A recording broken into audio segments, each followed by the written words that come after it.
and the Caribbean by extension, because we have done a lot of work too with folks in the Caribbean.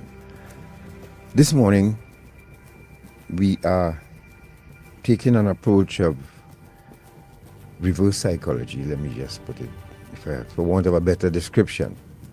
We're going to speak with a man who, from those of you who heard the promo, had a troubled past. And just like yours truly and others, deceased Wayne Chance and everybody else who would have passed through the system, he has a story to tell. That's why we say here, every life is a biography, good or bad. And we're noticing a lot of young men below the ages of 25 who are just hell-bent on going the wrong direction. We don't know why. We don't know what are the reasons. As I said to you all, my mother was the most praying person I knew. But then I happened to her. So is it that something we are missing in maybe the foundation in people's lives? We're noticing a lot of young men using the gun or dying by the gun. You'll be shocked to know how many young people below the age of 25 in our prisons right now. What are the reasons? So this morning we intend to find out from this man who spent 15 years in prison, escaped twice from prison. We don't know what caused that or why, what we'll find out this morning. However, we also want him to speak to young men, especially in Trinidad and Tobago, and let them know about what prison is like. This morning is not an attempt to defame anyone in the prison service, disrespect the prison service, because officers are recruited and they go and they meet what obtains in our prison. So it has nothing to do with them. But it has to do with how you, the listener, how did you do it differently? How did Gary and Darian and some of the people that you listen to here, how did they do it differently? How Natasha never saw inside our prison? But I did, Steve did, Wayne did, and others who are advocates now did. How did that happen? Did everybody stop to wonder, how did that happen? You know? A lot of that is luck and chance, But I think the majority of it is exactly what you're asking in terms of who are the people who end up behind bars, what kind of experience do they have, and what kind of people are they when they return to society. I think that is one of the major issues that we have had to grapple with here in Trinidad and Tobago because of our penchant for punitive justice. When somebody has been convicted of a crime, we want them to really suffer. And prison is not supposed to be a place of suffering. It's supposed to be a place of rehabilitation and restoration. But in our society, that is not what prison is. So is prison creating more harm than it's solving? And we will, as God said, we will hear from a young man who can answer that question for us. Yeah, he has managed to turn his life around after leaving prison, but sadly that is not the same for many, many people who live in prison, and even for those who work in the prison. They have to share the space. And how does that impact on their psyche, on their view of society, on their view of people who are convicted of crime, on their view of people deserving of a second chance? Yeah, and so get your son, get your nephew, call your You know, that young man that you know who you think, you know, your neighbor, somebody, let them know. Just give us a few minutes of your time this morning, and maybe you as a parent too might identify with what Steve has to say. And I'm concerned. We are genuinely concerned. At the age, in my early 20s, I was introduced to crack cocaine, and my life was never the same. And again, we want to establish this point. Please understand this. Drugs has nothing to do with the morality of a person. It diminishes the morality, but it's not a moral failing. There are some people who can smoke, drink, and nothing happens to them. They're normal. But then there are those who will try it and go off the deep end. Neither of us knew that. You think I knew if when I was offered cocaine to study, I knew what would have happened after that? I would have taken it? No. No. So have you ever stopped to wonder, well, okay, even the officers right now in the prison service, how you managing to hold on to your career without having to face your supervisor or commissioner every Monday morning? And there are those who can't do that. Have you ever stopped to wonder about the guys coming in and out of prison? What's the difference? What is the difference? Have you ever stopped to wonder these things rather than be a society that once you go to prison, you should not have a voice and you should not say anything? I know this interview caused some people to get the knickers in a bunch because we should not be speaking to this fella. As if they are You know? he's not a human being with, a sentient being with experiences that can help other people. Yeah, why should you be speaking to this man? He was in there jail for 15 years. Well, then who else could tell us about jail, boy? Exactly. Not somebody who spent 15 years in there. And this is what our society must evolve from. Otherwise, we're going to continue. We might as well build a revolving door by all 9 prison outlets. Better we do that. Okay? But as I said, your son can be influenced to use. There's a young man in prison right now who I'm speaking with. He decided to try marijuana. Somebody put crack cocaine in the marijuana for him, and he didn't know. He in and out of prison. And this is a man from a decent family. So this is why we try to flip the coin and get from someone who was in the mud to tell us what mud smells, look, and even tastes like. So you all can get a picture of, if you see it in your home, then you can nip it in the bud. So we have him online. We're going to post his picture up so you can see who he is. And right after this break, we're going to come back with Mr. Steve Mcgillvery, who will, for all intents and purposes, try to guide us, try to help us to prevent our young men as much as we could. You know the saying, if you save a life, you make 1,000 angels sing. We're going to attempt to save a life here this morning. We'll be back. Stay right there.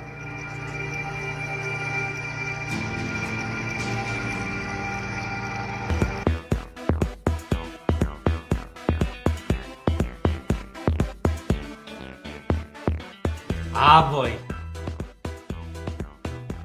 Feel like going to buy myself a senorita tonight. Nah. You know you might be promoting slavery. Slavery? What are you talking about? Hey, modern day slavery or human trafficking is just what some of these people just do. You know some of these women were tricked to come here? Some are held against their will, abused, and even beaten. Most times the girls don't even see any of the money that is paid for them. And every night, they just have to come out looking nice and sexy for somebody like you.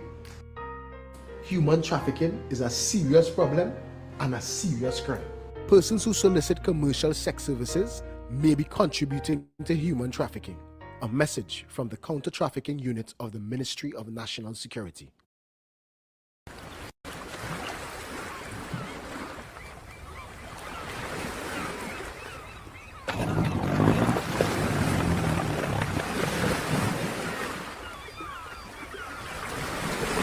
Cappy, talk to you now, boy. Got a small work for you to do. Make a quick 10 G's. We go do for me. 10 G's? What's that how I do this, boy? What do you mean? Take in your boat, run up the islands, pick up some people and then bring them back here for me. That's all you have to do. That sound like human trafficking, man. That's a serious crime. I can't make that. Trafficking in human beings is a serious violation of a person's human rights. It violates a person's right to freedom of movement, freedom of choice, freedom of speech, and freedom of identity. It is a heinous crime which affects local, regional, and international peace and security. A victim of human trafficking is subjected to many types of abuse. The crime destroys a person's dignity and self-worth. Victims often feel hopeless, are suicidal, and are stigmatized in their communities. Child victims are deprived of their rights to education, play, and social interactions. They're essentially robbed of their childhood, and that can never be regained once those years have passed. If we do little or nothing to fight against human trafficking in our country, we can face economic sanctions from international agencies and partners. Our country will be losing money. Doing little or nothing to fight against human trafficking will tarnish our country's international image and, most of all, the value we place on human life. Human trafficking is no respecter of persons. Anyone can be a victim. So let us all strive to safeguard human life and dignity in Trinidad and Tobago. We are the Counter-Trafficking Unit of the Ministry of National Security, Trinidad and Tobago, safeguarding human life.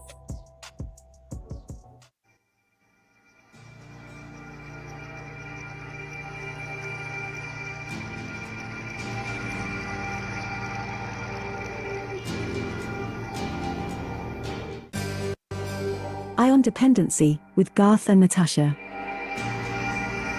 Reality radio, at its best, where every life is a biography. Sundays at 10 a.m. and exclusively on I-95.5 FM. And streamed live on the On Dependency Facebook page and YouTube channel. Thank you for staying with us. This is On Dependency in our new morning time slot. I hope you're enjoying it. Thank you for joining us on I-95.5 FM and Facebook and YouTube. Good morning to you. Yes, and if you're just joining us, we are about to speak with Mr. Steve Mcgillvery. And as you know, Mr. Mcgillvery did some serious time in Trinidad and Tobago's prison system, and we are about to find out from him what happened or what caused it. Good morning, Steve. Good morning, sir. And thank you Blessed so much. morning. To you, the studio, Trinidad and Tobago, and the world. Thank you very much for agreeing to speak with us. And we see a picture of you here. Well, I mean, you don't look too far from that now, but yeah, that's milk in your face. Yes, very serious. That is when they had just charged me at the age of 23 years. What age was that? I was 23 years old. 33, okay. At that time. 23. Yeah. All right, okay. Yeah. Nice. So, Steve, let's jump right into it, right? We have some, I got a message, our mother has 2 sons listening, so that's a good start. Let's try to save one of them at least. Tell us about, Steve, where did your life begin, Steve? Take us from there. Well, my name is Steve Mcgillvery. I originate from Silat, the Silat community in Port of Spain. And I had grew up with my, partly in my early age as a youth man, with my mother and father. My father now, he was like a gambler and a womanizer. And two of the things he used to do, the stress used to come upon him through of the activities he used to involve himself in, like gambling and them kind of things. It used to bring a kind of stress upon him. I am getting to understand that later on in life, you know. And he was very abusive. He was abusive to my mommy and to his kids. And as a result of that, it caused me to run away from home. Right? And the abuse that really had caused me to run away from home is that he had a lady, my stepmother, and she was doing her things behind his back and things, living her life. And she had took some money from home to do she things, and she had blamed it on me. And my father had put up 25 cents, both of them, my father and stepmother. They put up 25 cents coin in a spoon and hot it over the stove and placed it in the palm of my hand. I was about 12 years around that time in this. And now this time I was going to school still. And when they had placed that hot 25 cents in the palm of my hand, I had got a boil swell up in my hand. So for me to continue schooling now, they didn't want to send me to school with the boil in my hand. And there is where my schooling stopped. And my How old were you stepsister, then? I was about 11, 12 years old. Okay. Around there, I was in standard 3. So and when you stopped going to school, nobody came to the home to check to see why was Steve not coming to school, right? No. Right. Not to my knowing. Okay. Yeah, so my schooling had stopped there because they now didn't want to send me to school with the boys in my hand. So that stopped my schooling. And my brothers and stepsister them going to school still, and I used to be home alone there. And being there with my father and my stepmother, I used to have me kind of fighting to be there, to be amongst them home, because the abuse, it was like, as a youth man, it had put a kind of fear within me. And I decided why I cannot stay here, because the abuse, it had even continued. So I had decided to run away from home and go by my grandmother. So Steve, before you move on, so he was abusing your stepmother as well, and you too? Yes. And now you said, and for those who just joining us, he was a chronic gambler as well. Yes, he was a serious gambler. Right. And he used to take that home to us. Yeah, and I want people to understand this, that a gambler is almost like a crack addict. Yes. And dangerous. And they go through severe gambling. Right, and they go through severe mood swings. So if he gambles and he wins, he will be a different person when he comes. But once he loses, that's a different person coming home. A whole different person home there now. Right. Go ahead.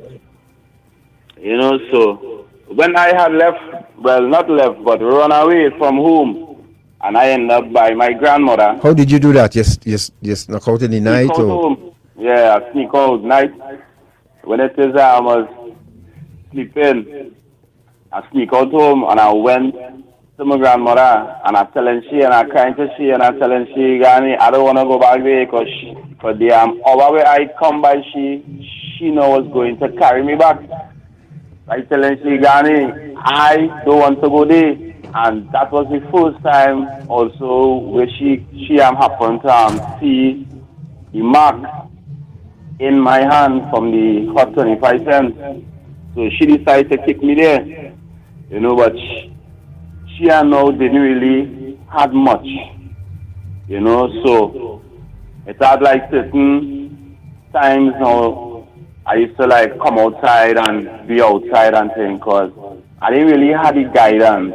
Being there by her, I didn't really have the guidance. So was she living alone, and how old was she? Was advanced age or? Yes, she was a eligible lady. Right. And at the age of 16 years, me and our partner was going out the road. A bigger man to me. And he had see a fella now down by the lighthouse. Me and he had went in town to, by Punch. He was carrying me with him. And he had see a man in the park area down by the lighthouse side there. And he went and take the man's shoes. And like, I would say he robbed the man. So when it is police come in the area now, the man see me.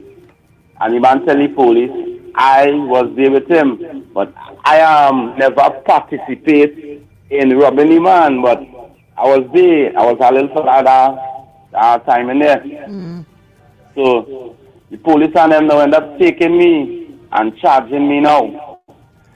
And the police charged me for robbery and take me to court. That time was Nibdeg courthouse.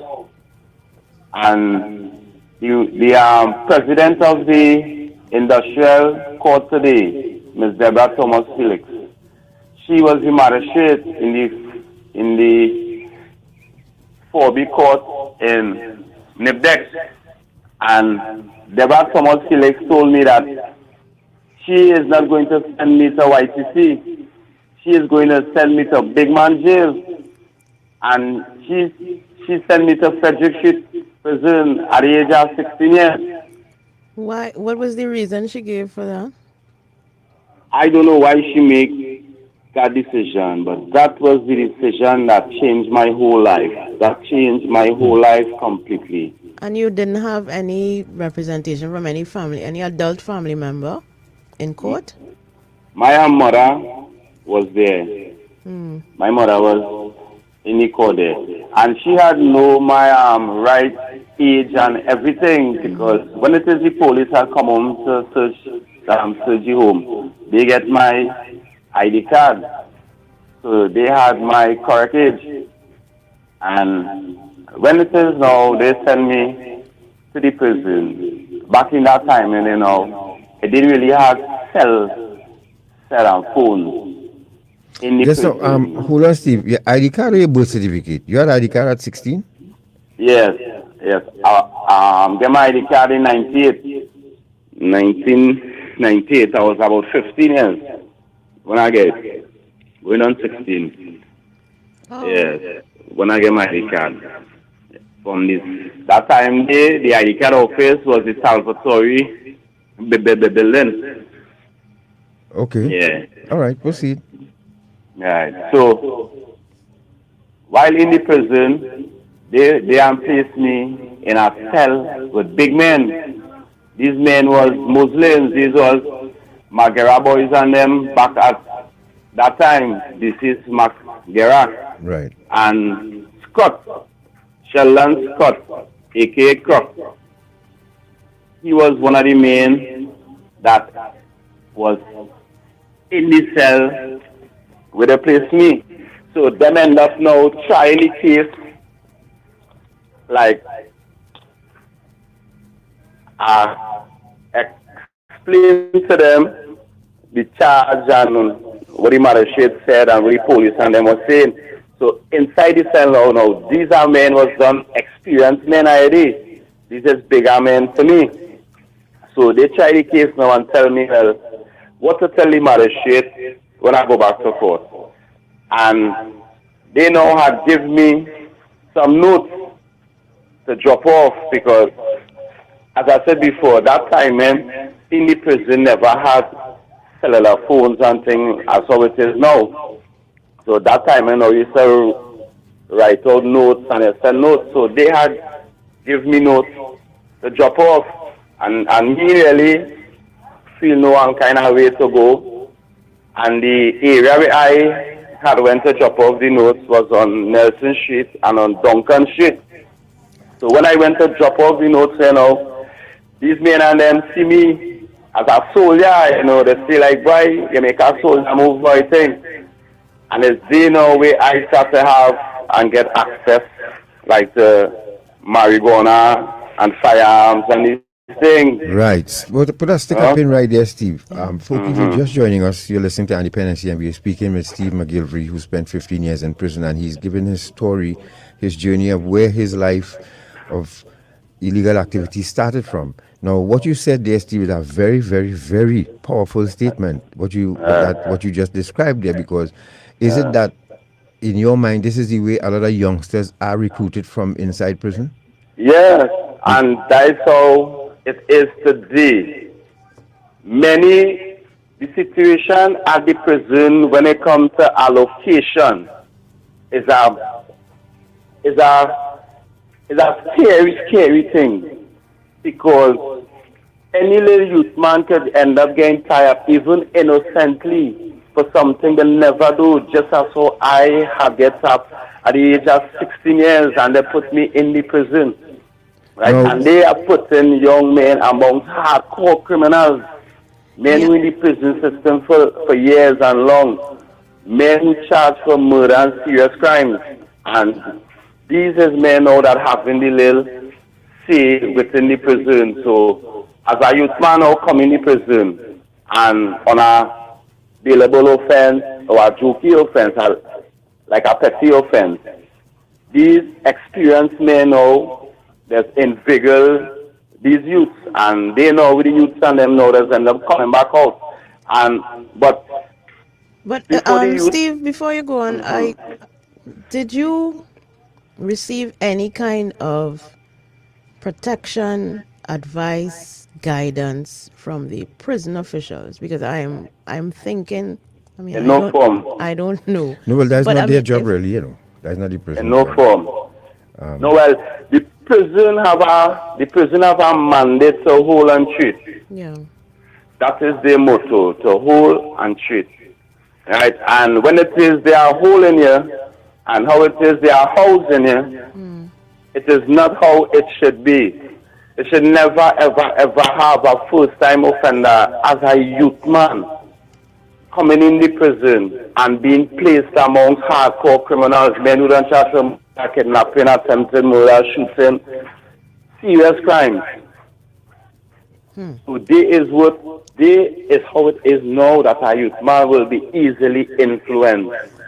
Because remember now, before he ended up in the prison, he never really had the guidance that could have prevent him from reaching in the prison. So he now done going in the prison as a broken youth already. So when he reached there now and get amongst these men, and he amongst these men, the influence of these men influencing he. So his action now can come like if he is getting further training to go into more serious criminality.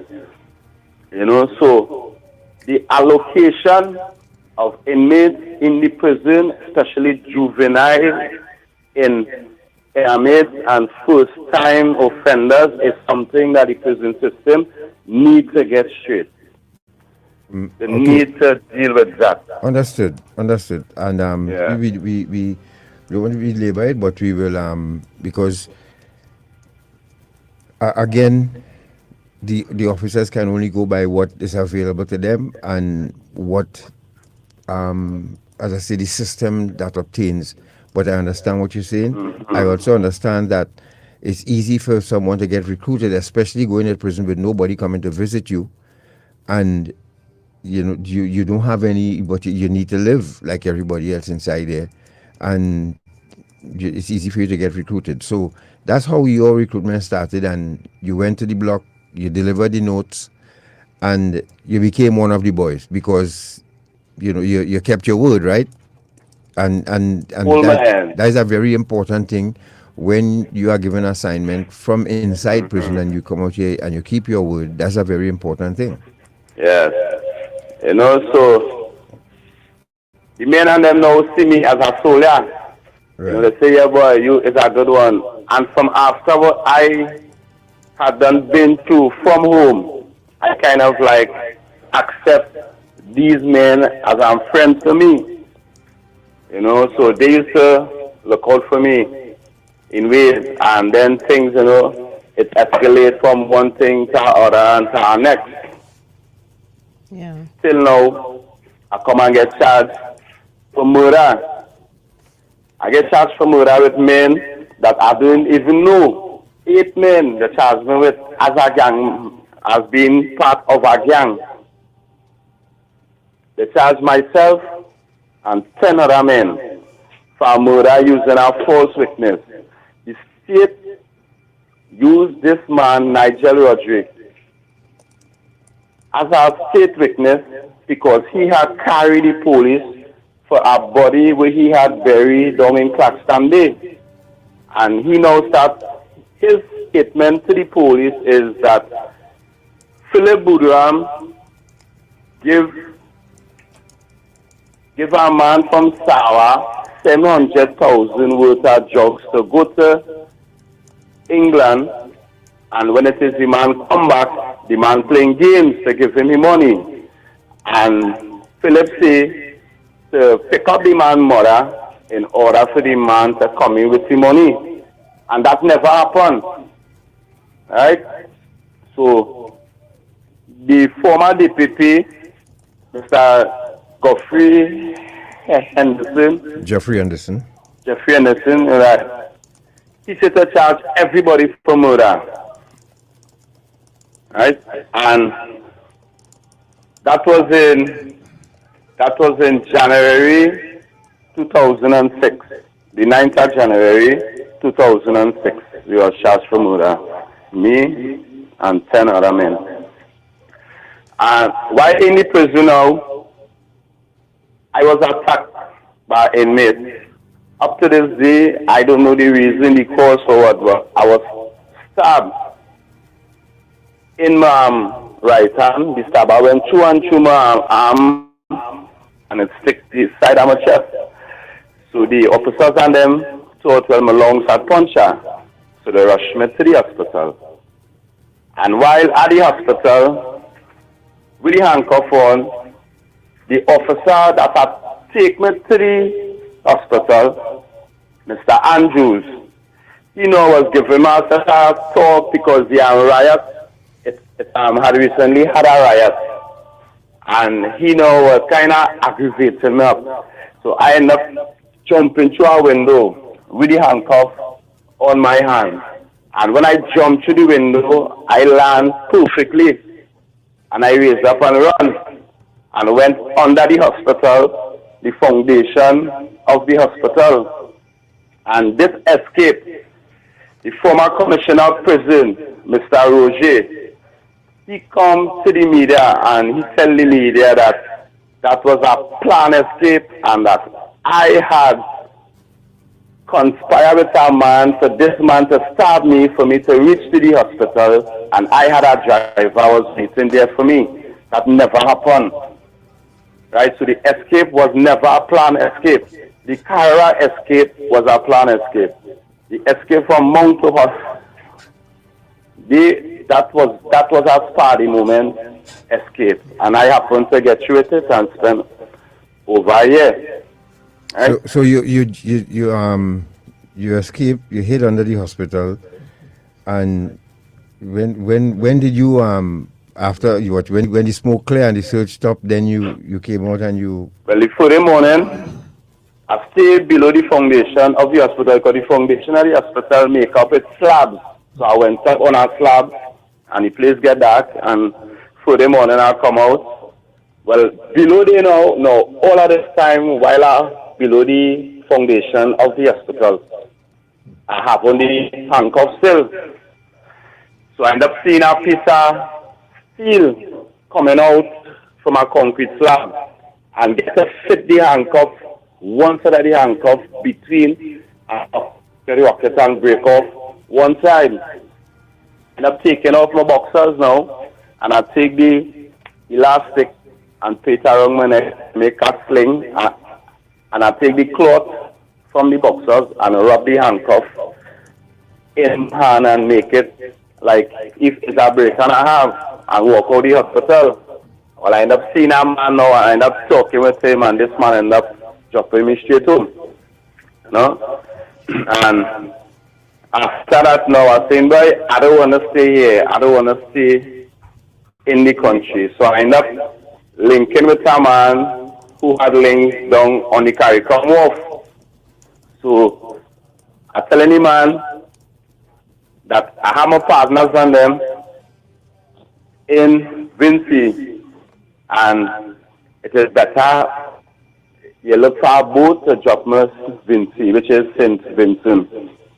So this man now get one of the Kaikam boat where I'm going Grenada. But the man never told me it was a Grenadian boat. And while on the boat now, and we reach out in the second boat, I'm talking to one of the workers and asking him, well, how long this boat will take to reach Vinci? And the man still and tell me, well, this boat going Grenada. So I just was played off normal. And I end up reaching Grenada now with no formal contact, knowing nobody in Grenada. But I end up making some contacts back to Trinidad, and I get to reach St. Vincent. While in St. Vincent now, about after 5 months, I was arrested in St. Vincent for entering the country without a passport. And I get them my whole story, how it is I reach up there. So the Interpol, the immigration, and the police in St. Vincent have never checked that I was an escapee from Trinidad. So they now charge me for entering the country without a passport and carry me to court. And I give the magistrate a story. So the magistrate order my deportation now on my own expense. So I end up making some contacts back to Trinidad and get a ticket to meet me in the station in CID in Kingston in St. Vincent. And they had put me on a Liat flight back to Trinidad. And when I reached back to Trinidad, now the name that I had given them was a wrong name, a false name. So when I reached back to Trinidad now, come off the plane, walk into the immigration department, the immigration officer telling me now that they are not going to accept me in the country if I cannot show a form of ID that I is a Trinidadian. So I call in places all around the country for him. And he telling me, what you doing there, anybody could do that. You have to show a form of ID. If you cannot do so, we put you back on a plane and send you back to St. Vincent. And the senior immigration officers that was dealing with the passengers that come in off of the plane, he ended up putting me to sit down with our next man, which was also an immigration officer. He put the officer there to watch me. So I ended up asking this officer to go and make a phone call. I had about 3 bags with me, bags with my clothes and thing in it. I said, sir, leaving my bags and them here. I want to go and make a call to call my mother, so she go bring my ID card and thing. But that was a bluff, because the name that I come down with, it is not the name Steve Mcgillvery that on my ID card. So the immigration officer now end up telling me, well, go fast and come back. So it come like if I clear the immigration, because when I walk out of the immigration department, I end up in the duty-free department and get to realize this is the exit to come out the airport. And so while I walk in now, I didn't even know, well, I have to pass through the customs. But I see in the glass door and seeing vehicles moving, so I say, well, that has to be the exit there. So I walk in towards the exit. On the right hand side, before me the glass door, an officer stand up from behind a desk. Was 3 of them there. One of them raise up and say, you can't pass through there. So I am now hitting my Yankee twang. I say, sir, men are going to make a phone call, and men are coming back to here now, man. I got my luggage and stuff there. I'm coming back to here now. And the immigration officer looked me and tell me, okay, sir, go ahead. And I walk out the airport as I escape fugitive. And then I end up reaching home. Stick up in, Steve. If you're just joining us, you're listening to Dependency, and Steve is telling us our story. We have some questions for Steve too.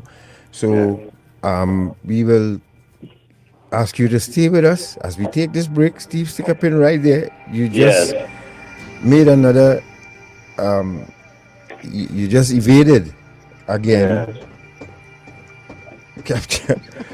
This time you evading the airport officials. Now this story continues. But you have a long way to go, so let's take that quick break. And we'll be back right here. Stay right there.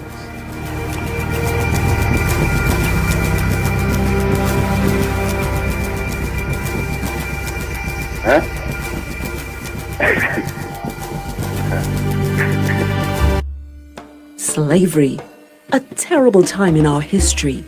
The kidnapping, buying and selling of people for profit, the exploitation of another human being. It still exists today. It has a new name, human trafficking. Anyone can be a victim. There is forced labor, sexual exploitation, and domestic servitude. Human trafficking is a worldwide problem and an emerging concern for us here in Trinidad and Tobago.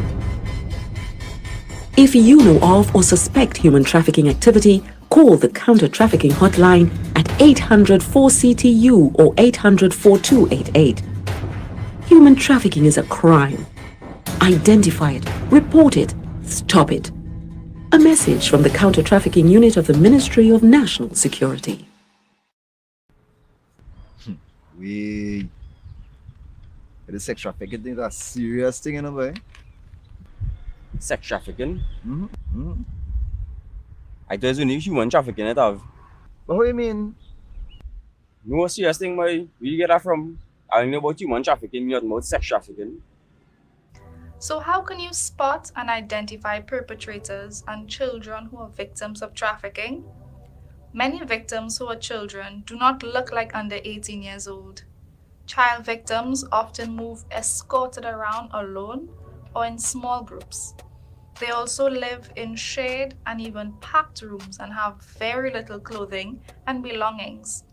Child victims are often seen with adults who are not their parents, their relatives, or their caregivers. Migrant children are often unaccompanied and separated from their parents. Child victims are often engaged in work that is not suitable for children. They are often deprived of their freedom to go to school, to play, and to enjoy being a child. Perpetrators have unexplained sources of income and possessions. They are businessmen and businesswomen running legitimate and illegitimate businesses. Perpetrators may appear to be the victim's friend, boyfriend, close relative, or employer. We are the Counter-Trafficking Unit of the Ministry of National Security, Trinidad and Tobago, safeguarding human life.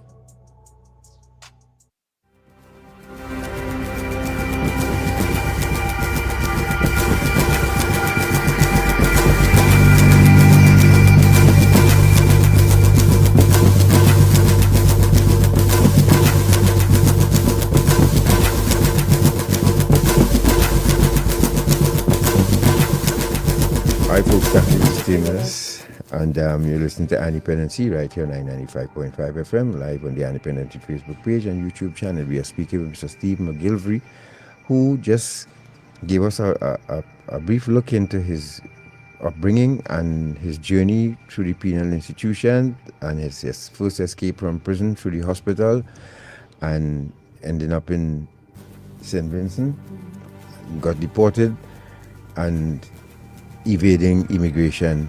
He was just about to tell us he left the airport under the guise of going to make a phone call, and he's now going to continue with the journey. Now, Steve, before you go on, I'd like you to if you can, please, unless it's something positive, refrain from calling any name, especially with someone or people who still have matters pending, so that you know you wouldn't we wouldn't prejudice the case and get us in here into trouble either. All right. Okay. So we would like to issue a disclaimer where that is concerned. But again, if it's, for instance, we'll want to know if there are any officers who would have influenced you, mentored you, and who you look up to while you were there and what they did for you. That would be important to find out. But let's continue with the story, with the journey. So you walked out the airport. What happened? Yes. So when I had walked out the airport now, well, my mother had came to the airport because she had known that arrested in Dependency, and she had get the information from the authorities across there that will be on the flight and actually time at the flight and things. So she had come to the airport now, thinking, well, it would have police there to arrest me and things. So she was just there. And when I had walked out of the airport, she was shocked. You know, I had actually seen it in her face, you know, to see that she actually seen me walking out of the airport with no police, no anything. Yeah. You know, and she had come with a vehicle, so I just jumped in the vehicle and we just come straight home. Wow. You know? And 7 months after coming back to Trinidad, I was arrested. But that first escape, I was on the remand. I was remanded at that time.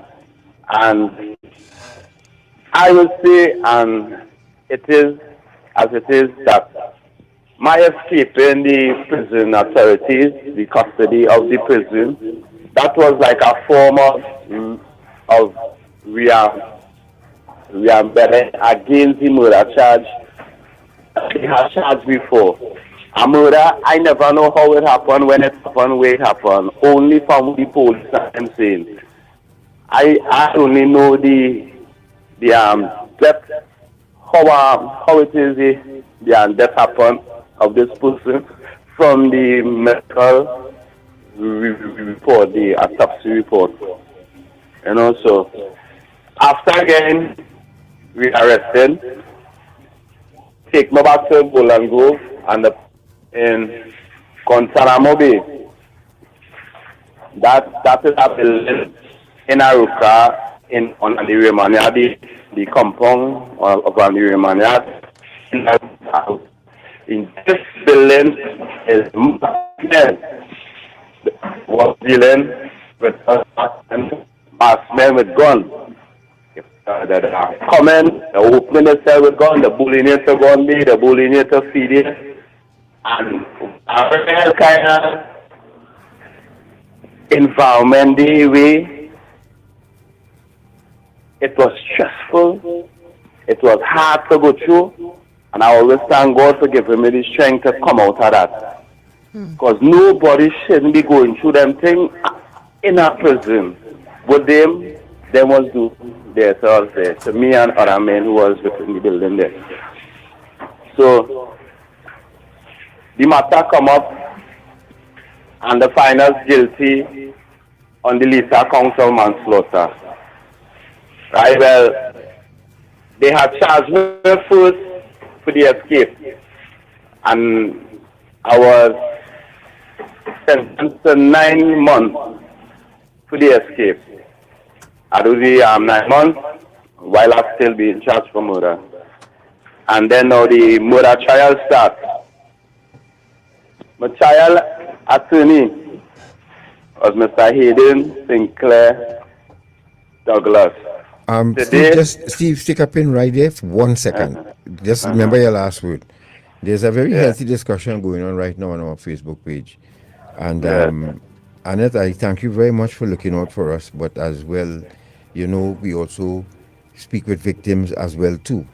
And just now, Steve, hold on. Speaking to Annette. Annette McGuire is one of our top fans on Anti-trafficking, and she's having a discussion with a young lady that we intend to raise with you in a moment, Steve. But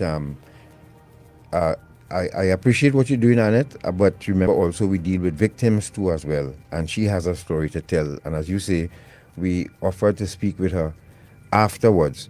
But for now, let her, she probably getting a chance to vent. So I think it may not be the appropriate forum for it, but she has her rights too as as how she feels. So Steve, yes, so go ahead, your last word. You remember it? Right, so I wish we from being charged. No. After being charged from that, you're starting to break up. I don't know if you're moving around, you're starting to break up a bit, so kind of steady yourself so we can hear you again as we were hearing you. Yeah. And me? Right, yes. Right, so I'm trying a lawyer now. When I wanted was to take the box, to clear myself, to give evidence on myself, because a man is identifying me as 6 feet something, and my name is Boops, and my I is a Spanish fella. So I telling my child lawyer that I want to take the box to defend myself. I was never given that right, that opportunity to take the box. As a person being accused for murder, I have my uncle. My alias is Bobo Steve.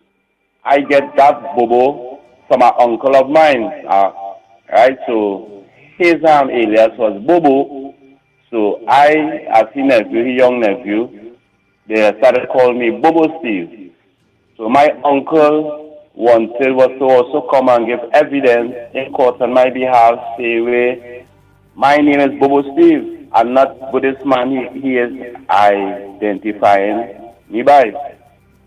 So I was never given that opportunity. I tell my attorney, I said, sir, I want to take the box and defend myself. Mr. Douglas turned and tell me also that the person that making the ransom demand to the family, because when it is the person that get kidnapped, people was calling, demanding 2 million ransom for the freedom. So the lawyer turning and telling me now, the person that making the ransom demand sounding like me. So I telling you, sir, that person is not me. And I want to defend myself. But as an inexperienced man within the court system now, I put my trust in the lawyer. And the lawyer deceived me. And I was found guilty on the Lisa count of manslaughter together with 2 others. And the judge now had sentenced us to 30 years in prison. After being sentenced to 30 years in prison, I was taken to the Carrera convict prison, the island prison. While there, I tried to get myself in rehabilitational programs. I trying to get myself in the school. And that they are not putting me in any programs. It's a superintendent by the name of Mr. Alexis. He was the superintendent. He was the last superintendent was there before the escape. Well, while the escape takes place, he was the superintendent. I talked to him. The Thursday, the escape will happen this Saturday. I spoke with him the Thursday, and I begged him to put me in some programs, let me learn things.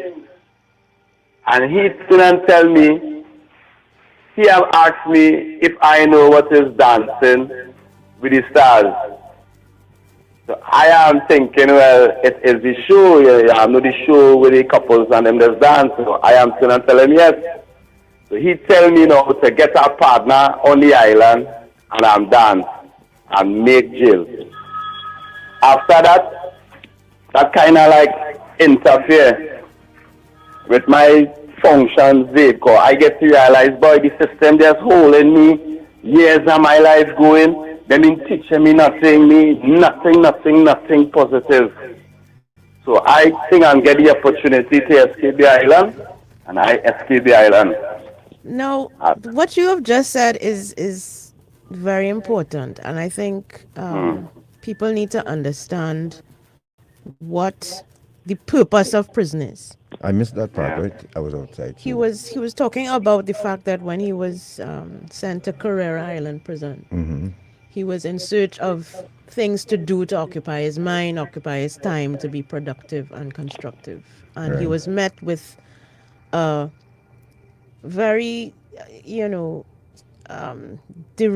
derisive kind of response from the prison officials there, right? No, Dismissive. What year was this, Steve?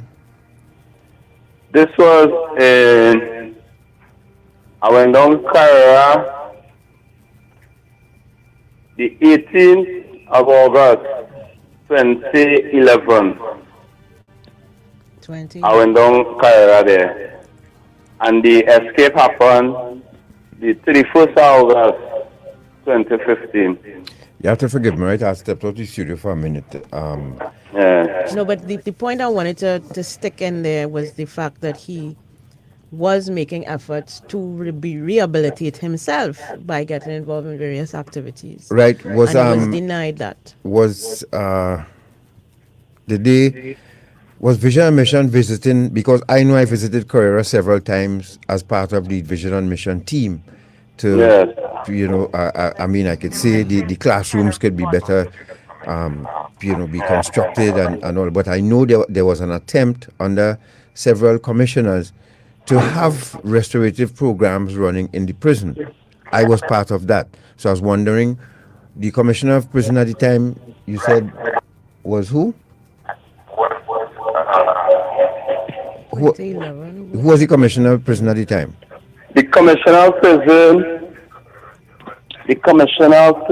at that time was Mr. Sterling Stewart. Sterling Stewart, right. And I know Sterling Stewart was a person who insisted on restorative programs in the prison. So it's kind of strange to hear you say that it didn't have any classes at all, no workshops, no nothing. No, here what happening at the Carrera Island.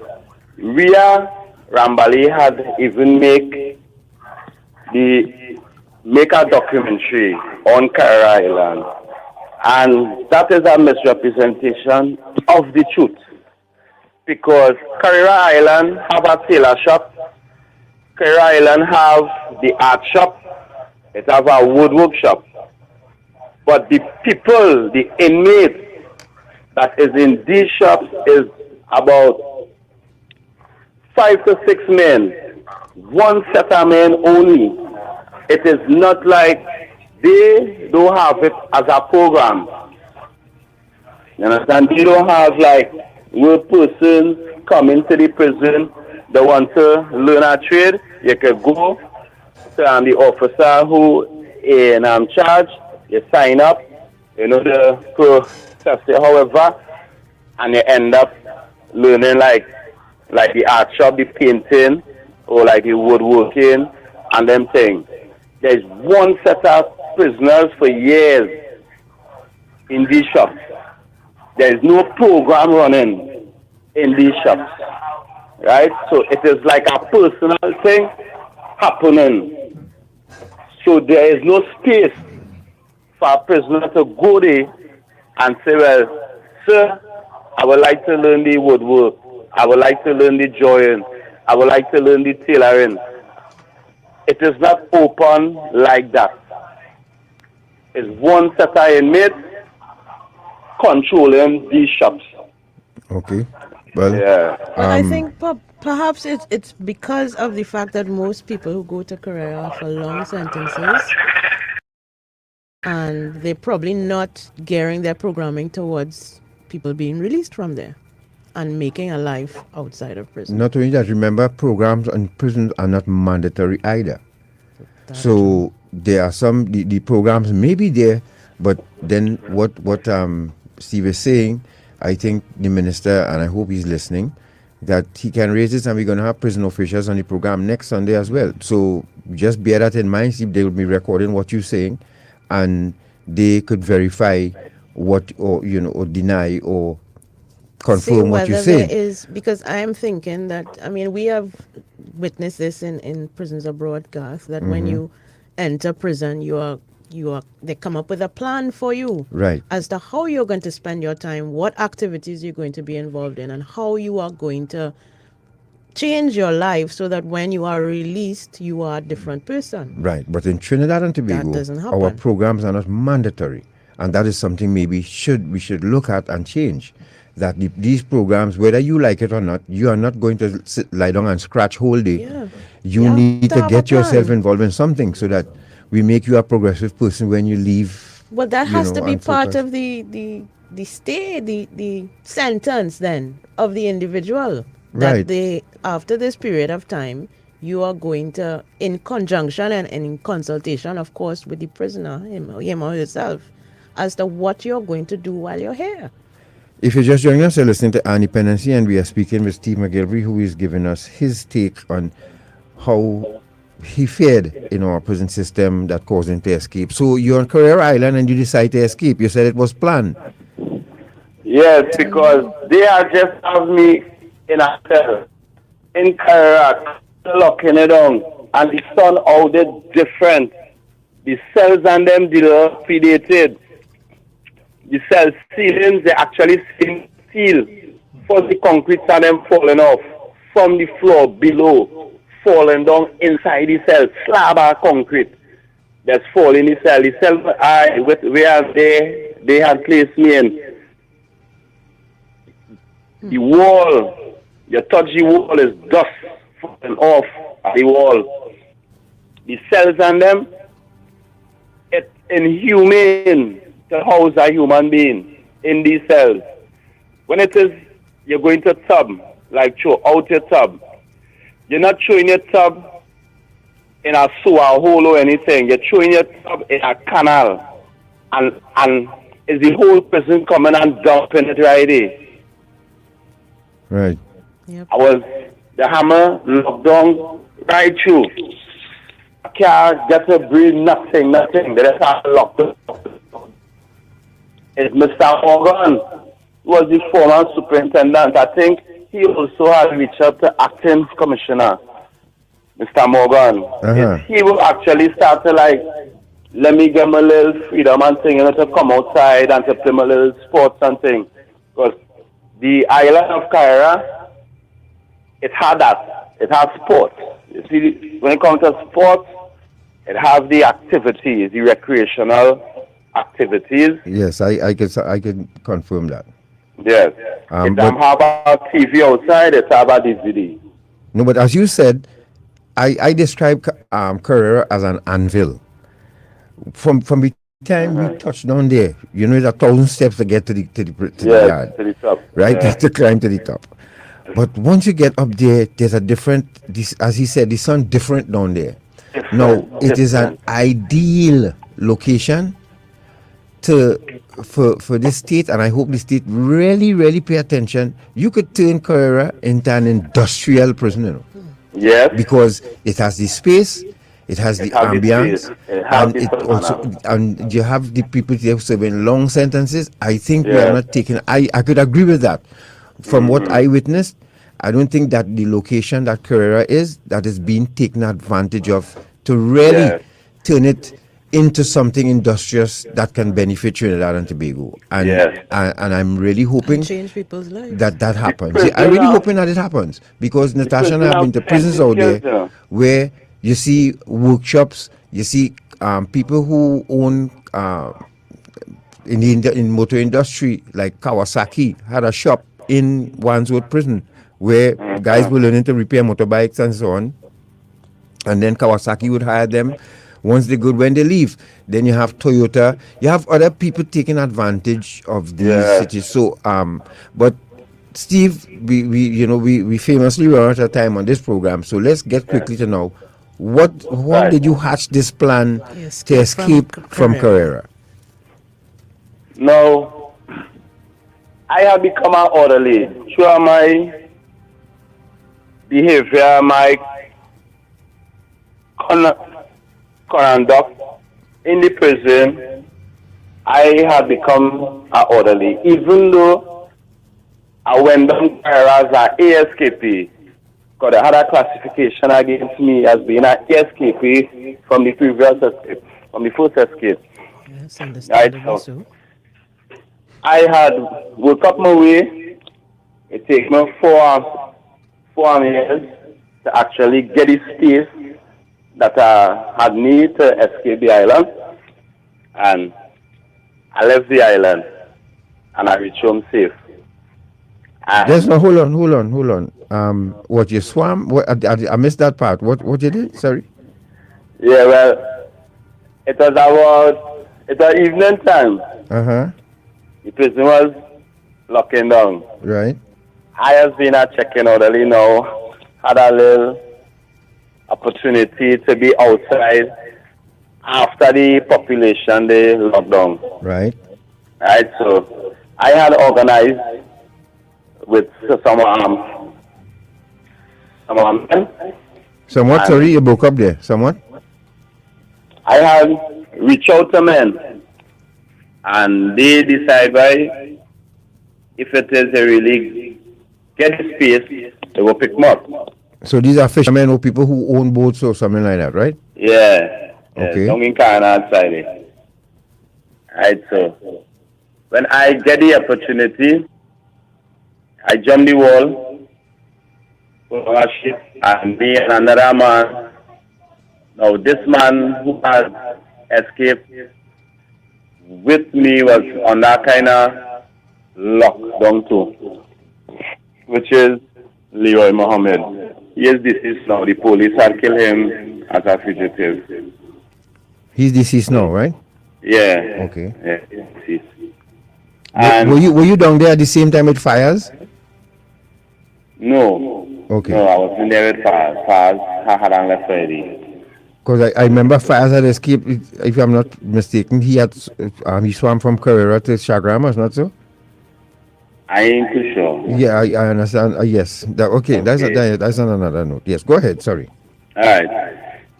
So when I go across the wall, I jump off the island, jump in the sea, swim out a portion, and then the boat, they pick me up and they take me home. And I reach home. No, you when you say home by your mom? No, I didn't went home there by ship. I end up in an apartment in Arima. Right. And then I end up left the apartment now after 18 days. And then I left there because I was organizing again to leave the country. Mm-hmm. Now, did your mother had an idea or anybody member of your family knew that you escaped again? Over the news, yeah, well, they had seen, but see what had happened. But prior to the escape, nobody had known anything. Didn't tell anybody anything. But Steve, let me ask, what was your frame of mind? Already having escaped from prison before, what were you thinking, really? Did you think you would really get away with it? Did you think that you would successfully escape from prison? Were you determined to rebel against being held in a prison? What was the mindset? Yes, well, the rebellion against the prison authorities offered the treatment that was put out to me. I could not just accept it, knowing I'd done wrongfully charged. I learned to teach myself to read and write on my own because I always saying, right, they want to hold me here for years, didn't teach me nothing, put me no program, nothing. 15 years, 7 months, 3 weeks and 5 days I spent in the custody of the prison. And not one program they ever put in. Not one program. So I started to say, boy, within the time passing, I say like people want to just mash up my the charge me for murder. And murder, I don't even know what happened. They charged me with 8 men who were total strangers to me. I never know these men exist before getting charged for murder with them. They're saying I is part of a gang I never know exist. Now I'm in the system, being teaching me nothing. I ain't having access in any way to learn anything. So that was playing upon me and playing upon me and playing upon me. And So I you felt decided trapped basically by a system that had failed you. yes. No, you would understand too, as well too, that having escaped the first time, giving you the opportunity to be a part of program or any program would have been a judgment call for the prison because you're a flight risk, right? I mean, you managed to escape twice from from officers of the prison service, and I mean, you could see it on their side too, right? Being hesitant to get you involved in anything, even if there were any programs that they could have gotten you involved in, you could see their side of it too, right? It had one officer named Mr. McLeod. Sean McLeod is his name. He was the man in charge of the allocation and things. He was the only officer on the island prison that make an offer to me to set up a table in the main prison and get somebody like to teach me certain things, right? But that had never come to fruition. That had never happened. No, I think I understand his frustration because you're starting to break up again, Steve. You're breaking up a little bit, but I understand his frustration not having. Remember, this is a young man who did not complete school, who has been, arrested. He was put into prison at a very young age, in an adult prison as a child, and from there, his life was never the same. So I'm sure I can, and I'm sure those listening can understand your frustration at being imprisoned, incarcerated for something you didn't do, and wanting to get out of it. And we don't have an Innocence Project here in Trinidad and Tobago. And then now, go ahead. In the prison, you see the rehabilitation. It is something that the government has to take serious. They must, and they cannot continue failing when it comes to prison rehabilitation. Prison rehabilitation is something that have the impact, the negative impact on the society coming from repeated offenders in many ways. Right. See, before we touch on that, we want you to take us to the end of your sentence. You were released. You stayed 15 years, right? We know that. That's an established fact. Right. On what grounds were you released from prison? Because you were charged for murder, right? And you were on remand. Murder. I lost the local appeal. And my attorney, he went and filed it. Now, as an accused person, according to law, you have the right to obtain an attorney and to instruct an attorney accordingly. And when I had the appeal pending, Mr. Jagdio Singh was my appeal attorney. And the prison records show that this attorney had never once come to the prison to hear what I have to say. He went and filed his own grounds against me and 2 other men. The same ground, even though the judge had said, even though we charged together, the evidence against each individual is different. And this attorney now filed one set of grounds to cover all of us, and that was wrong. And we now come and lost the local appeal. So while in the prison, I hook on certain lawyers. Well, they take me down to the island. And while I'm there, I come and get a BlackBerry phone and hook up an email address. And start to search for lawyer firms and things. And one of my charges, I get on to a lawyer firm and give me the address. So I start to communicate with these people. This is Herbert Smith in England. And they now was willing to pick up my case and represent me. Right, but within them now was going through the process of like putting grounds and things together to file the appeal. The escape that come happen. So the appeal will continue with my other two charge partners, because out of the 11 of us, one had get free in the magistrate court when the case had no start and jurors was picking. In the High Court, the DPP sent a note of discontinuation against one.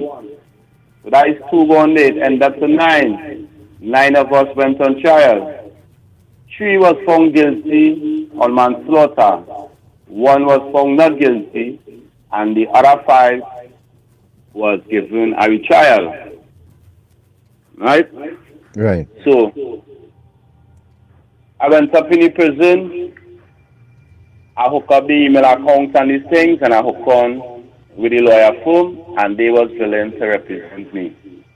And when it is the matter come up before the Privy Council, because the next appeal we have is the Privy Council. That is our last court of appeal.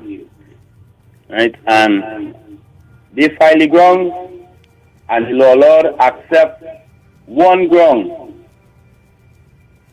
to hear the appeal on, and that was the lack of cross-examination of the state witness, because the trial judge keep the witness have 3 statements, 3 different statements.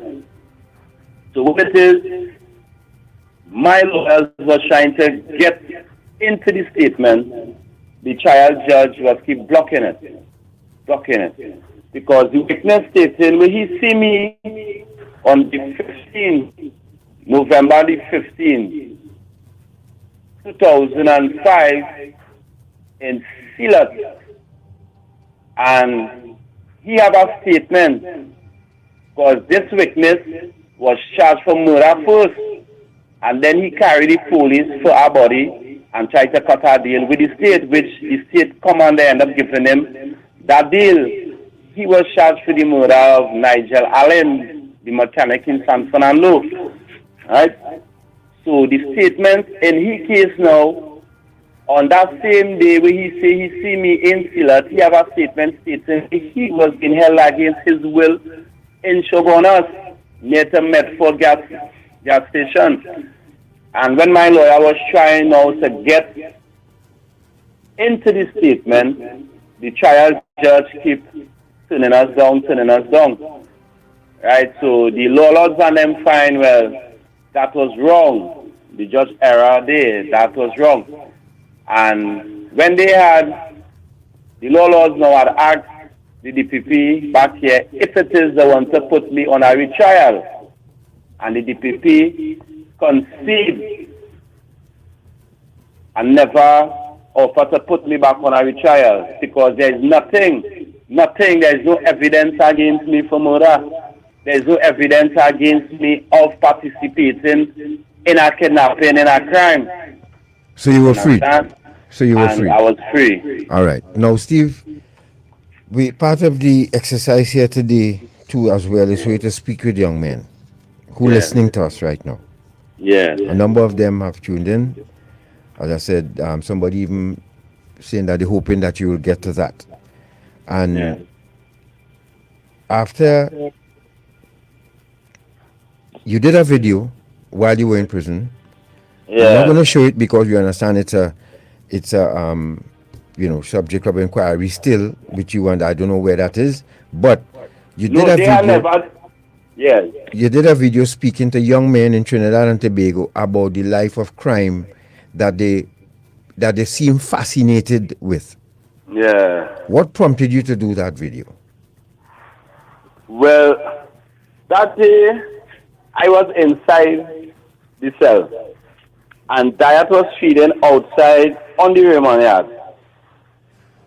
So the evening of the cell gate was open, I could have come out and go on beer and things. So when I come outside, I noticed, well, the dad feeding, so I have just take a walk up to see, well, if I see any new faces. And when I watch the youth men, the amount of youth men, they have on old vest, old pants, old slippers, the amount that I see in the prison. I just feel it in my heart. I say, boy, this is what my mother, because I started studying them parents, and I say, boy, this is what my mother was going through with me. And I say, boy, I know them mothers out there, and they're catching their tail out there, and then they're doing all kind of things to come into the jail. And I watching the youth men, the amount is over the amount, with no rehabilitation, no nothing. They're coming in the jail and they're suffering. And the Lord just guide me in a way to just make that video. And I say, boy, I have to say something with this. You know, and that's how that video has came about. Right. Now, You know? I want you to repeat. I don't know if you could remember it, because I want to ask you a couple more questions about.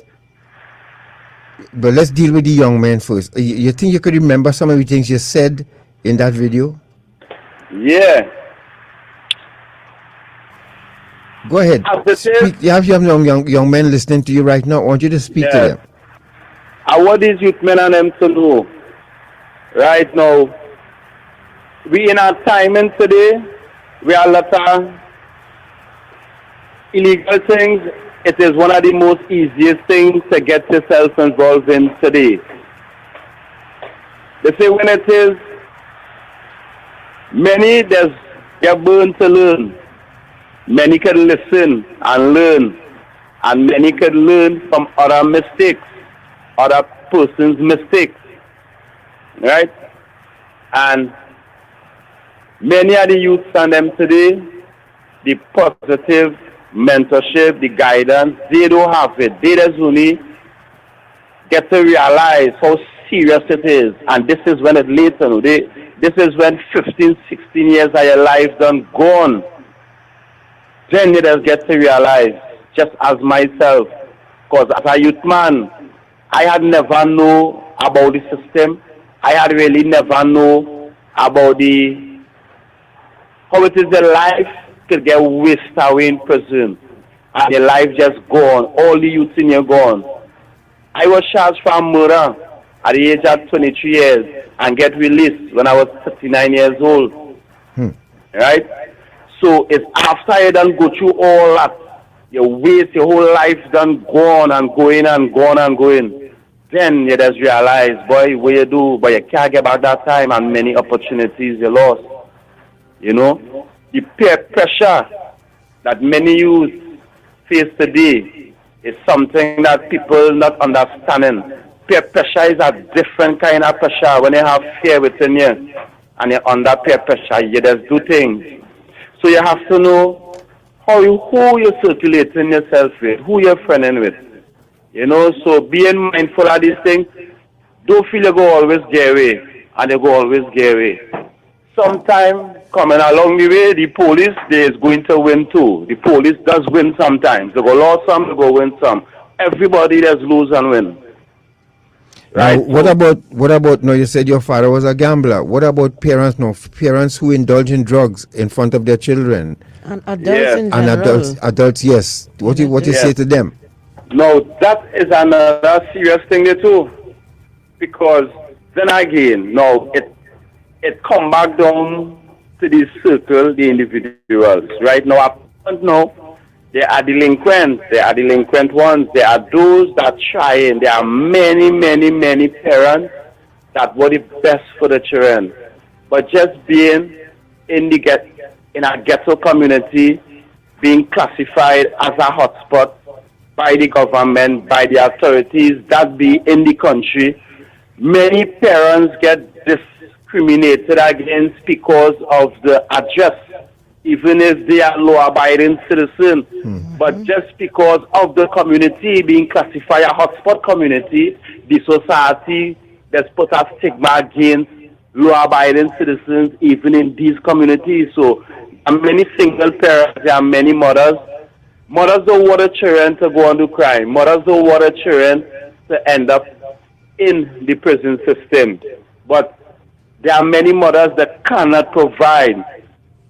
MPs don't come to the communities to find out, well, boy, what's going on with this home there. We see no social development workers in the communities. So when a mother can't provide food for schooling as a single mother, she could still try to do what she could do, but to the end of the day, these youth men and them know plenty of them go get up hungry, they go be broken, and the easiest thing for them to want to do, they might feel something, and as they start that, they will get roped in, and they will start to do more serious things, you know. So parents, I can't put all the blame on parents, though they are parents. Like for instance, my father has been a gambler. My father kind of shaped my mentality to a point because of the abuse. I kind of get rebellious, right? And if it is a youth man, don't have the positive guidance as a young fella, he don't have mentorship, no uncle, no family, and this is another thing too. You know. Now here what has happened.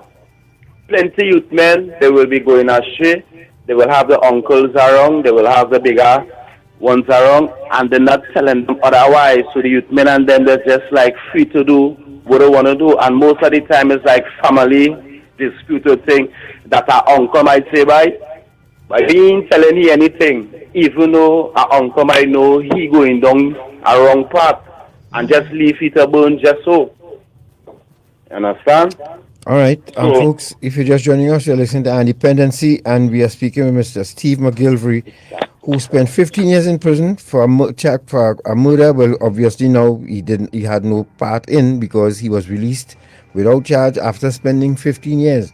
Now, this is another issue that we will deal with on another occasion, because I still think there should be some way for compensation, assistance for someone who could, go to prison for that length of time. Because basically they live in prison with nothing, and they have to start their life all over.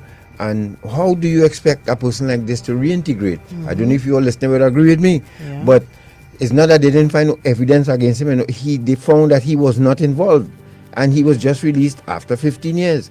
So what do we do with a person like this? And how could we convince this person not to be a bitter person and hate the system and all of that? However, after this break, Steve, we're going to show people, one, because we talk about you and making amends and what you're doing now, but there's also a video of a robbery, a home invasion sort of, that took place the other day. And I want to show people this. We'll talk the listener through it, and then we'll comment on it. I know why I want to do this. All right, so Steve, stay right there. Folks, you're listening to Dependency. You can join us on our Facebook page, Dependency, or YouTube, as we come to the last leg of this journey. Stay right there, we'll be back.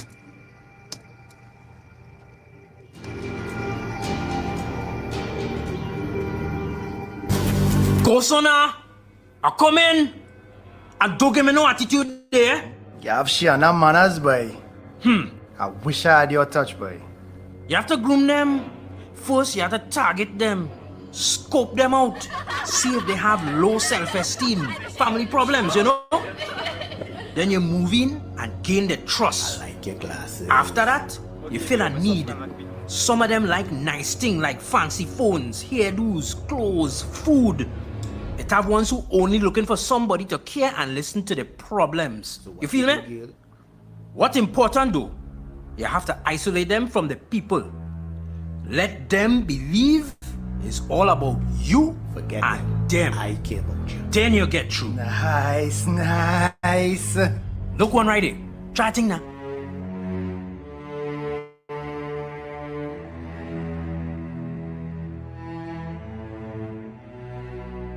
A message from the Counter-Trafficking Unit of the Ministry of National Security.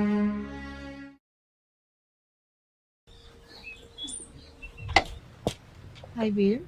Hey, how are you? Good morning. You busy? Not for you, how could I assist? Okay, we have a job for you. Job? What kind of job is it? Morning, boss. Well, a small work for you, a little 5,000. What you do? Pick up some girls, drop them and remember by the boss. So you're making a quick 5,000. Girls, boss. What is this about? Listen to me now. It's a little small work. You reach in Toko, pick up some girls, drop them at Rima. 5,000. That sounding like human trafficking. Are you trying to set me up or what? Partner, you know the penalty for human trafficking? Look, I gone or no? Excuse me, please. Do you know that human trafficking is considered a serious crime in Trinidad and Tobago and is punishable by law under the Trafficking in Persons Act Chapter 1210 or the TIPS Act? The penalties for recruiting, receiving, transporting, or housing a victim of human trafficking are a minimum of 15 years for trafficking adults and a fine of $500,000, a minimum of 20 years for trafficking children and a fine of $1 million, a fine of $350,000 and imprisonment for 12 years for transporting a person within or across TT borders for the purpose of exploiting that person for prostitution, a fine of $400,000 and imprisonment for 15 years for persons who receive a financial or other benefit from tips, a fine of $500,000 and imprisonment for 20 years for any person who receives a financial or other benefits from trafficking children, an additional 15 years imprisonment for any trafficker who uses or threatens to use a dangerous weapon on a victim, or where the victim suffers serious bodily harm, or the victim contracts a life-threatening illness or is sexually assaulted, or if the trafficker abuses his power as someone entrusted with the care or supervision of a child victim. Imprisonment for 25 years for any member of the Defense or Protective Services or any official or public officer having the powers of arrest who commits an offense. Court can order forfeiture of convicted trafficker's property. A company can be fined $5 million for engaging in tips. We are the Counter-Trafficking Unit of the Ministry of National Security, Trinidad and Tobago, safeguarding human life.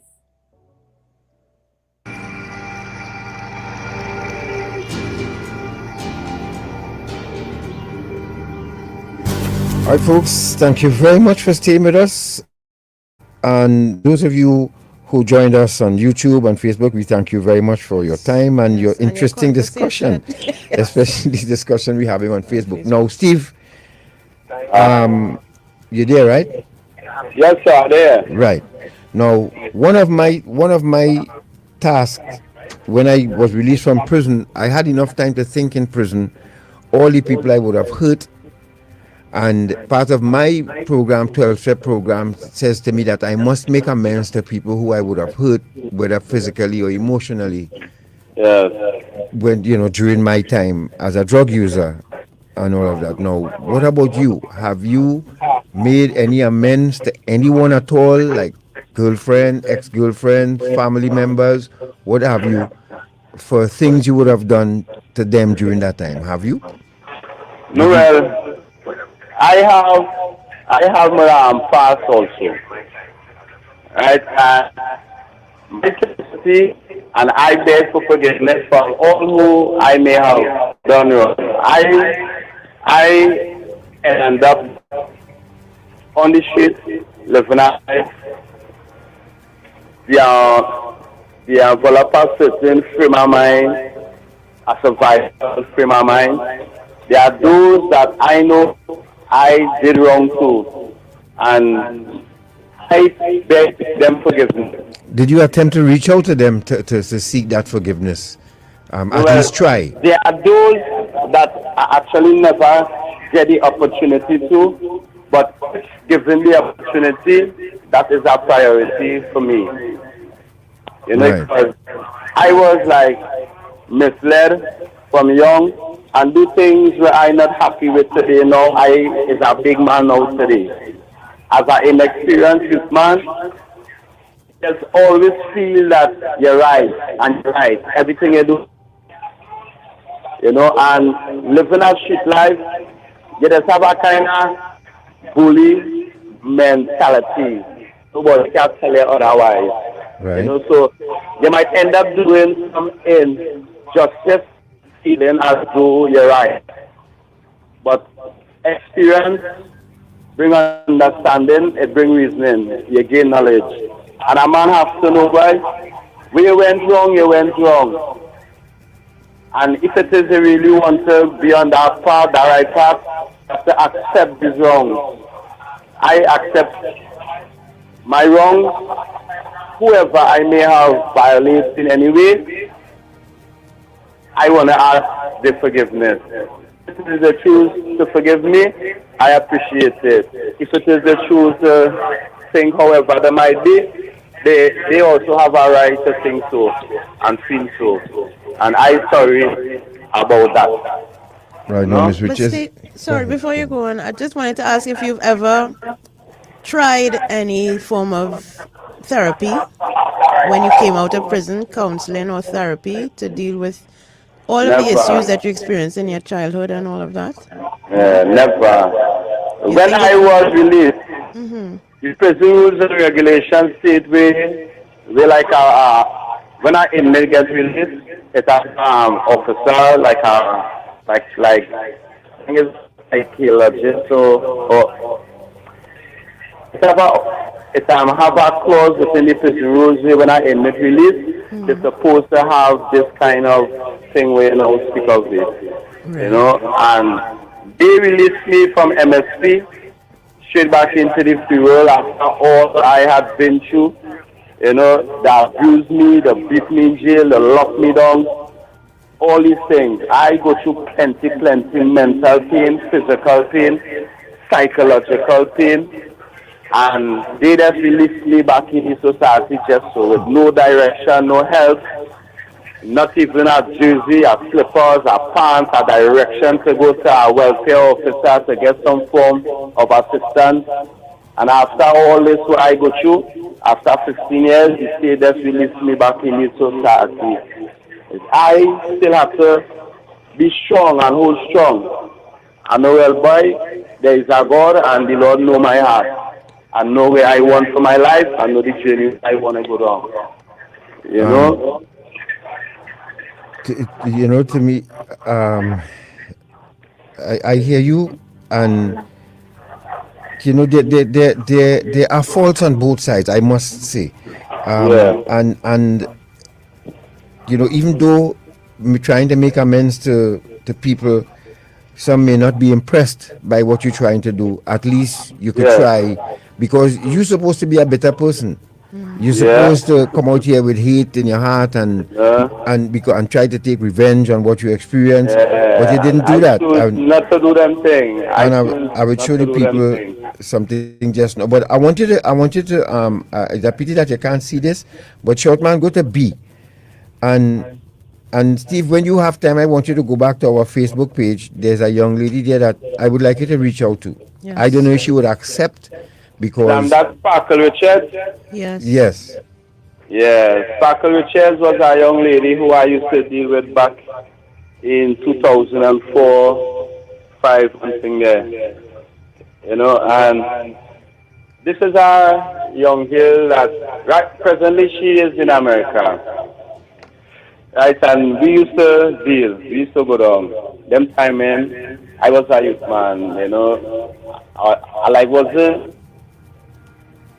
how I would say, wasn't just like she alone I was dealing with, because she was also dealing with other men. All right, but let's not get into that. I just want to, as I said, you and her, because we don't want to publicly vent what happened with you all unless unless she agrees to do that too as well, because we need to hear her side. However, I'm just saying that she seems still bitter, and I think that is a part of the journey where you may want to bring some closure with her, or she closure with you, or she said she moved on, but you know she's still quite obviously hurt by what happened when you all were together. So I think that's something you should deal with. But I want to show you this before you run out of time.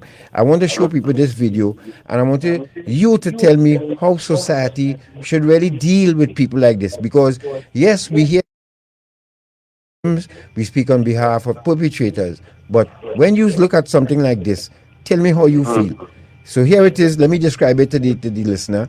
4 men in a yard chilling. I think 5 men in a yard chilling in the heart of town, right? They having a little conversation, in the front yard of a house. Front yard of a house. The light is on because it's being bright light in the front of the house. Bright light. Right. And all of a sudden, this gentleman, one man, is walking down the street. He stops. He looks like he's on his phone, and then he crosses the street. Yes. Approaches the wall of the house. Men in the yard oblivious to what's going on the outside of the wall. And he jumps over the wall. There's another accomplice who jumps over the wall as well. He accosts the men. He accosts one man. He has a gun in his hand. He's pointing it at the guys who are in the yard. And then he's directing one of them to go inside. Right. And while he now has the 2 other guys who are still in the yard with the gun pointed, telling them to release their jewelry and phones and whatever the valuables they have on them. Right. Meanwhile, they've taken one of the guys into the house, we think. Yes. Two big strong friends are there, run away and leave them. And I would have done with them friends immediately, because you can't just run away and leave me just so. You know, but the man has a gun. I mean, you can understand why they run because he has it's a fight gun. or flight. Okay, I understand. Correct. But you know, now looking at this, right? You expect society to forgive these men? Look what they do. The men chilling in the yard, you know, but they jump the wall. Now understand police officers as well. Remember, police officers are human. You could train a police officer in what? When you watch this, you get angry as a citizen, and then. But at the same time, they probably thinking, well, this is a good haul. I mean, nobody in hurt or injured, and they get away with the valuables. Yes, short man is replayed. that they came for. So I mean, it's kind of hard as a citizen to watch this and feel any sympathy for these guys. No, it's kind of hard, because you tell yourself, okay, what kind of parents they have? How did their parents teach them to do that? Are they on drugs? Because when I was on drugs, I never held up anybody. I never had a weapon. But you leave something idle, I go on with that and carry it by the pusher. That was when I prowling looking for people leaving things in the yard, who call the card or open mic and take what the valuable in it. That is what I did. But look at this here, these young men using guns now. They jump the main wall, men chilling in the yard, you know. 2 men jump over the wall and start to relieve them of their valuables. They took this man inside the house. We understand is a mass band leader. A promoter or leader? Jules Sobian, right. And look what they did to them. Now, Steve, how you expect society... goes out to them. My sympathy goes out to these men that was jacked up in the home yard there. And I believe the police, they had their job to do. You know, it is a sad situation to see that it could be home, and this is what, you know, you have to face home. Yeah, in your own yard. That is the state of affairs in our country today. People are even caging up themselves, you know, within the home. No, understand society now. Understand society. When we ask if this same guy in the robbery here right now, who relieving these men of their valuables, right? If he does like you 2 years from now and come back out and say, look, I was the man in this video and I asked people to forgive me because I was on drugs or I was hungry, and you know, you'll find it hard, society will find it hard to forgive them, right? Especially the people who in this video here who they robbed. So you could understand the hesitance of society sometimes to forgive us for our sins. That video is a Trinidad video. Trinidad. That happened last week, right in Gala Street in Woodbrook. Okay. You're following what I'm saying? So it really hard, you know, for sometimes to forgive this type of thing. So you'll understand society's apprehension in forgiving us, especially with armed robbery. And this is armed robbery. Yes. Right? So again, I want you to speak with young men and let them know this is not the way to go, regardless of how bad it may be. You know what I would I believe. You see, once it is these youths and them have the opportunity, the society have a way they like to say, them youth them don't want anything, them don't want nothing. But you cannot just be saying that they don't want nothing good when nothing good is being offered to them, present to them, you know, for they to participate in. No. And this is where our member of parliament need to come in and need to have communications with the constituencies. All right, you know, Steve, I hear you with that, right? I hear you with that. Let's show the video what you doing, all right? Let's go to A, and I will explain that with the because they you know the Civilian Conservation Corps recruiting again. There's a MyLab program now. If we could expand on that a little more, yes, I agree. We could expand on that a little more. But so I wouldn't say that. Why the youths from the BTM not accessing more of the Civilian Conservation Corps program? You're getting a stipend, and the headquarters is right there. I walked the BTM and recruited 25 people, Natasha, and I mentored them at the CCC headquarters and ingested them into the CCC program. But that's when I was at CCC. Who doing that today, I don't know. But it's unfair to the state to say that nothing is being provided for them. We have programs for youth, and the age now is 16 to 25. Mr. Gatt, you hear that way you know say there? I also hear the Minister of National Security saying that, and he's saying it at the CCC, it has the YTEP, and it has these programs, right? Mm-hmm. Exactly. But the reality of it is this. How are these youth men, how are they going to rise up from home without a breakfast to go and join our program? How are they traveling and having lunch and breakfast?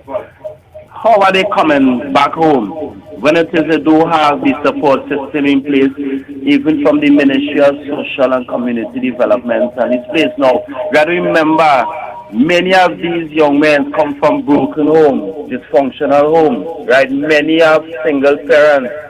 They try, right? But if it is we have a program, if it is the MP is engaging with the people, with the youth in the communities, where they now could provide like transportation, provide a meal, open this kind of door, give them this kind of opportunity, and then the society could say, after these doors open and these youth and them walking through these doors, then they can say, well, boy, them want nothing.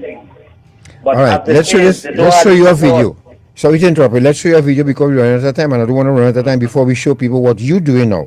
But I'm just to show in here that there was a report late last year, about 2 young youth men who, well, the first report was they got a weekend pass on the MyLab program. But actually, they enrolled in the MyLab program, but they found that there were too many restrictions. The training regimen was a little too hard for them. And although the officials there pleaded with them not to leave the program, please stay, do not leave. They left, and 2 weeks later they were dead. They were shot and killed. 2 young men below the ages of 25. So sometimes they get it and they run away from it. But we never know what the reasons why. But we never know the reasons why. Nobody ever asks why. So we plan to have you don't have a support system. You see the family home support system? This is what we need to strengthen single mothers. You see, there are many single mothers that want the best for the children, but you see the financial burden that is just being placed upon them alone. Many mothers do not want the children to fall out of school, but when it is a mother cannot provide the gears, the necessary gears to send them to school every day. You understand? All right. Yeah. So let's show what you're doing now, and tell us how did you manage to get involved in this initiative, right? So this is what you're doing. Yes, now come back in from finishing my task today, my assignment to the Volunteer Center of Trinidad and Tobago in conjunction with the East Port of Spain Development Limited Company Limited. You know, and that's today. Today was a good day. You know, I was in Production Avenue today, and tomorrow we will deal with Pioneer Drive, right? We deal with vegetable agriculture, farming. It's a very short video, it's only 28 seconds. Right. Just a snippet of an exercise that you went on with the VCTT. Tobago. Two of the now my community have a community council, and the president of that council is Ms. Shoma Lee Blanc. Before I was freed, I had little communication with her, and she got to understand that the path where I want to be on. So she now the trying to help me towards rehabilitating myself, and now I have a passion for my community because I know where I come from and I know how it is presently today. Is that it really takes somebody that know how this thing was, and for me to guide the youth in a different path. My community don't really have no opportunities for the youth. Our community is a fishing community, but yet still we don't have the support to the youth to get them involved in fishing and these things, and agriculturing and farming and these things. So when she had mentioned it to me, that was an opportunity that I grabbed first and one time. And I doing this for my community, and by extension it is going to benefit the society by getting these youth involved in fishing, agriculture and farming. And this is what's going to have the youth and them occupied, and they can plant a seed and see it grow and bear fruits and capitalize, monetize, bring value within their life. Show them a path, and this is what the youth want, a path to follow, you know. And I pray to the Lord, and I ask the Lord to give me this vision, to give me the strength, despite those that might be against. This is the part where I want to see. These are things I want to see happen in my community to save the youth, to break the cycle of poverty, premature death, and incarceration. Well, Steve, You know? what we would like to do on a subsequent program, what we will do, we will have you, Dane Manik-Chan, Gloria Henry.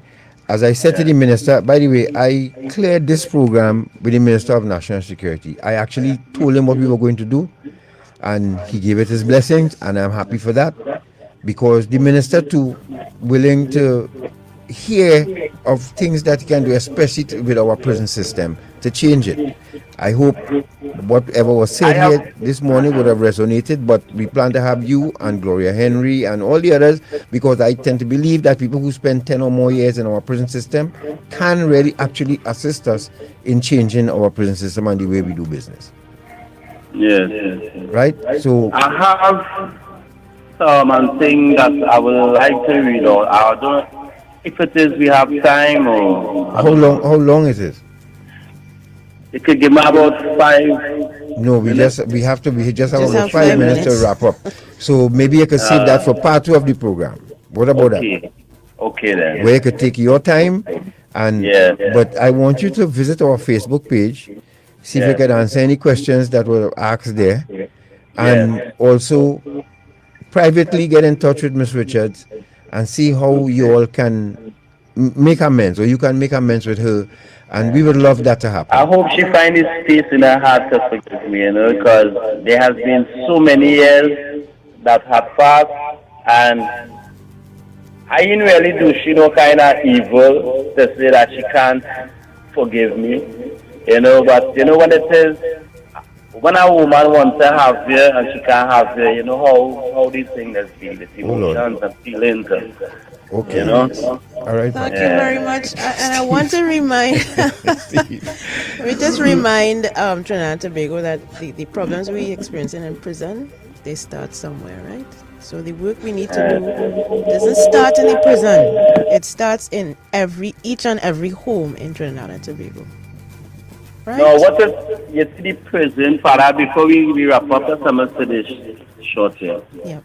The prisons authorities need to know that prison rehabilitation, also the government, they need to know that prison rehabilitation is something that must be on the agenda.